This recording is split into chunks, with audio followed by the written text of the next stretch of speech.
Hi, I'm Bex Thompson from Zen Physi-yoga Conscious Health, and if you're wondering why my voice is a little bit more sexy today, it's because I've been sick. Now, being sick sucks, right? And no one really likes to be suffering. However, can we turn that illness into something that's a little bit more positive?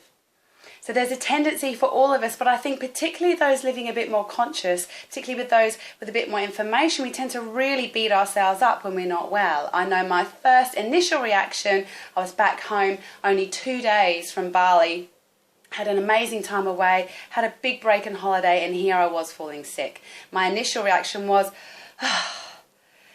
great, thanks, I've got so many things planned.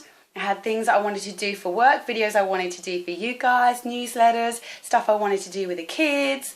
I was like, come on, what's going on here? I've had a great time, I feel really good. Why am I sick? What have I done? You know? And we start to beat ourselves up.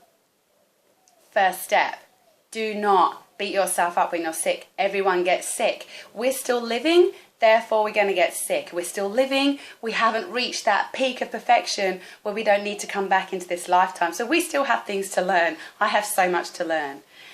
Paramahansa Yogananda, the great sage and yogi, said, a smooth life is not a victorious life. And I hold on to that really strongly in those times that are a bit of a challenge, because we realize that without these elements of suffering, we really don't learn as much. So my gift to you, if you're suffering in any way and any kind of challenge is an element of suffering, is number one, do not guilt yourself up or create shame or drama around it. This is the very lowest vibration. Guilt, shame is the lowest vibration, and that is not going to get you up back where you want to be. So first thing we need to do is accept.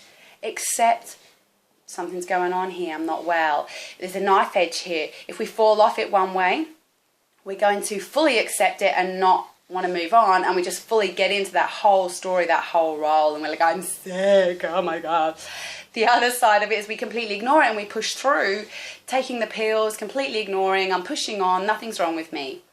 We don't want either of those. We need to walk that knife edge. Second thing is awareness. So we're lovingly accepting there's something going on here. The second thing, awareness, loving awareness, no guilt, no shame.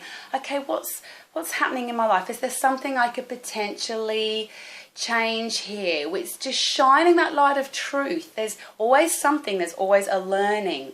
And take that time when you're particularly low just to observe.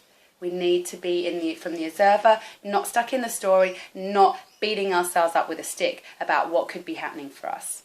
Third thing is very mindfully then acting in that recovery stage, particularly. Not being happy to stay stuck down in the quagmire of where we're at, but taking the steps then. So for me, I really needed to look at decluttering some things in my life. I needed to be very clear about how I was going to move forward this year, and there were some personal things I needed to tidy up. I needed to get my priorities really in alignment with who and what I wanted to be. So 3 things: neutral acceptance, calm, loving awareness, and then very mindful actions. Live, love, and learn. Namaste.